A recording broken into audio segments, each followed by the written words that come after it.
So obviously the Jett Lawrence, Eli Tomac second moto battle gets the headline, but let's not forget, Tomac only got fourth in the first moto. Justin Cooper, a great ride. Hunter Lawrence was great. And then he and Aaron Plessinger put on a spectacular battle, really probably even better than the Jett versus Tomac because they passed each other in the second moto. So other 450 riders look good.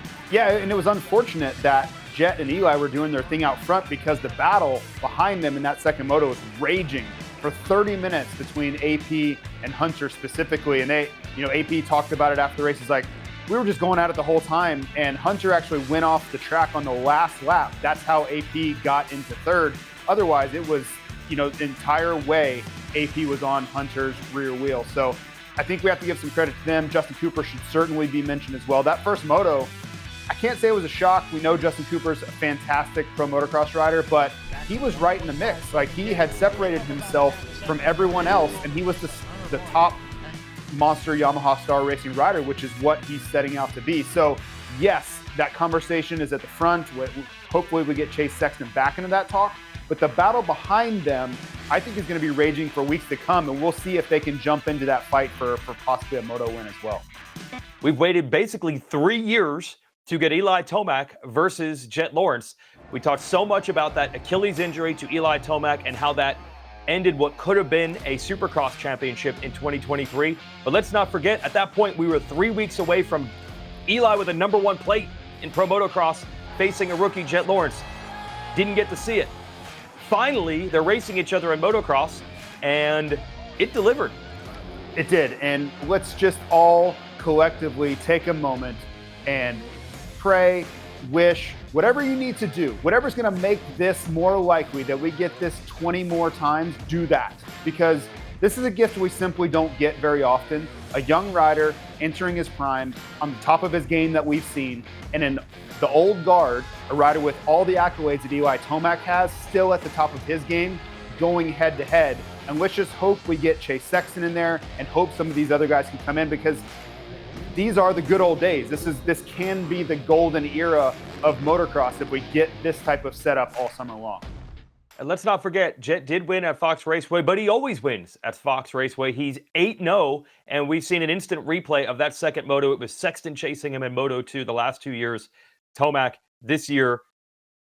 But even Jett knows that Hangtown is a very special track for Eli Tomac. I'll get your reaction on the back of what Jett joked about here in the press conference. Come to memory when he smoked everyone and beat him by a minute or something at Hangtown, almost lapped everyone wait, going Helen as well? Sorry, I'm yeah, I don't know a lot of history about dirt bikes or like anything, so don't give me any trivia questions, but I remember this, and I remember going, that was scary at first. I'm like, I gotta race this guy who's done this. Okay, so there you go. Even Jett is a little worried about how fast Tomac goes at Hangtown. Could that be a difference maker compared to Fox Raceway? It could, and Jett simply hasn't been as good at Hangtown as he is at Fox Raceway. So those are two diverging paths. You're going into arguably one of Eli's, or maybe his best track. Results can say whatever they want, but as far as form, I think it's one of Eli's best tracks. And then Jett Lawrence, who hasn't always been on his best self. We know the crash last year. That's going to be somewhere in his psyche about the whole championship turning at this very racetrack. So how that all plays out will be very interesting, but it should be mentioned, don't forget, both of these two are coming back from injury, and we're going to see the biggest heat test that we have seen since probably Fox Raceway 2022, where Eli Tomac won the championship. I cannot remember a day that is going to ask as much from the riders as this will since then. So we can't be sure what we're going to see. Is Jett Lawrence going to be able to manage the pace the way he did at Fox Raceway when it's pushing 102 degrees with 4 laps to go? Speaking of heat, it was on Jorge Prado. Now, there's a lot of variables for the current MXGP World Champ coming into this race. New bike, new team, never raced on these tracks, format, all that. The heat thing is going to be a little bit different. There are some hot races in MXGP, but in general, the Pro Motocross Series in America in the summertime is considered to be hotter. So a lot stacked up against him, and it showed. This was not an outstanding performance, at least at round one. It wasn't. This was underwhelming. And, it's not all is lost. The sky hasn't fallen. But this was not what they were hoping for. There's no way that he and his team and those close to him were not a little disappointed with how this went, because if you told me he was a distant third or fourth, I would have said, okay, not a bad start. He understands where he needs to get better. They're working through the bike things. He was nearly a minute down from the lead, and that's simply not what we've seen from Jorge Prado for several years now. So I'm sure there's some soul searching going on this week. I'm sure they're going to go back and try to figure out what was holding him back motorcycle-wise and settings-wise. But like you said, Weege, this is not a great setup going into the weekend where the temperatures are going to be the conversation. And historically, he has not fared all that well in the heat. He's been okay. He's gotten better at it. But going back early in his career, it was a big liability. So he's going to have to show that he can manage the situation in the face of adversity already, where he's already coming off a 7-6 day, not exactly what he'd want. Now he's got even tougher conditions on a track he still hasn't ridden. He's not familiar with the track again. I'm not saying it's going to be better or worse. It's just not an ideal setup for him to make that huge jump forward that he's going to want. I don't know what the bigger disappointment was. Prado not being anywhere near the podium, or whatever the heck happened to Chase Sexton. That was not it for the number one. Yeah, that's, outside of severe injury, that's as bad as it can get. You come in, I think everybody was kind of looking at him as the favorite early because he had all the momentum. There really were no questions. He was a known quantity. He was the one we could look at and say we had the least to worry about. And then everything completely comes apart 3 laps in. And you hate to say the championship's over 1 round in, but I don't know that it's ever felt like the championship's over with 1 round in more than it does right now. Let's talk 250s, which are all the way at the bottom of this chart, because all these stories in the 450s, the 250s, kind of the opposite. Pretty much everything you expected pretty much happened. Yeah, this was the Hayden Deegan show. And there was a preview, there was an opening act from Chance Hymas.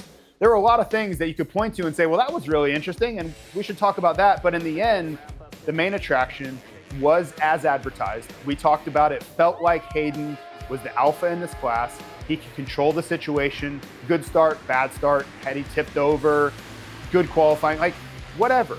He seems to be in charge. And at the end of the motos, this is the most important part. At the end of the motos, he is much more capable of handling situations than everybody else. And Shimoda kept him close. Let's give him some credit. He kept him honest. But I always like to watch the body language and the condition that riders are in right when they come off the track. They pull their helmet off, they're underneath the tent before they come onto the podium, and I get to speak with them. I want to see what they look like in their most vulnerable moment before they've had a chance to recover. Weege, I'm telling you, he didn't look like he had even raced. He didn't want water. They kept offering him water, and he's like, I'm fine. Like, I don't need anything. He wasn't breathing hard. So that shows me what he has under the hood if he needs it. If somebody wants to take him to 30 minutes and see what he's got in the last 2 laps, watching from Saturday, he has a lot left. And going into what's going to be the toughest test in a couple of years at Hangtown, I don't think anybody's going to be even close to him. I'll just say it here now. I think he wins by a very, very large margin at Hangtown. So let's go back to the 450 class. I mentioned the Cheshire Cat grin. How about this? Cooper Webb, his bike blows up in the first moto, and he ends up stretching his lead because Chase Sexton didn't finish the second moto. And here's Webb, who we weren't sure if he was really going to even race Pro Motocross. I got confirmation from him. He said last year the thumb was completely torn, had to have surgery. This year, he had a 50% tear in the ligament. It has healed. The thumb is okay. He's planning on being here all summer. And you got to think those SMX seeding points, that's on his mind, JT. It definitely will be. And I kind of wondered what this summer would be for Webb. Would he race early, kind of realize he wasn't going to be that relevant, and then take a hiatus and come back in Concord, North Carolina in September? But I do believe that Sexton's status matters here, because if you can tell Webb, hey, Sexton's out for the foreseeable future, all you have to do is just stick around, get a lot of top 10s, and you're going to have the top seed going in.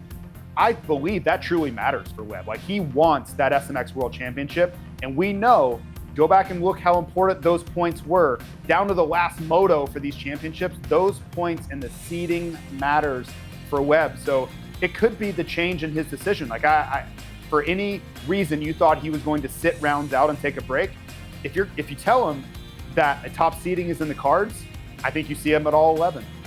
Hi folks, Lee Diffie from NBC Sports here. If you truly enjoyed what you just watched, you can get more news, interviews, and highlights by subscribing to the Motorsports on NBC YouTube page. You can get it all, so go for it.